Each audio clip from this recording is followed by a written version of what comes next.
ዳላንታ የሚባል ሀገር ላይ የዛ ሀገር ልጅ ነች ተብሎ ይለቀቃል። እንግዲህ ያው ላይቭ ላይ ወይ እንትን በሚዲያ ሶሻል ሚዲያ ላይ ደግሞ ገንዘብ ለማግኘት ተመልካች ለማግኘት ብዙ እህት ወንድሞች በዛ የሚጠቀሙ ሰዎች አሉ። ስለዚህ በእንደዚህ በሰው ህይወትም አለመቀለድ ጥሩ አይደለም። ስለዚህ ሞታለች ተባለ። ልጅቷ የት ሀገር ልጅ ነች? የከሚሴ ልጅ ነች። ነገር ግን የወሎ የደላንታ ልጅ ተብላ ነው እ የተዘገበው። ከዛ ከስንት ጊዜ በኋላ አላህ እሷም አልሞተችም።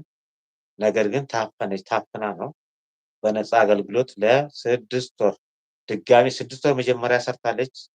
እንደገና ድጋሚ 6 ወር ደግሞ ሌላ ቤት ትሰራለች ታፍና ማለት ነው።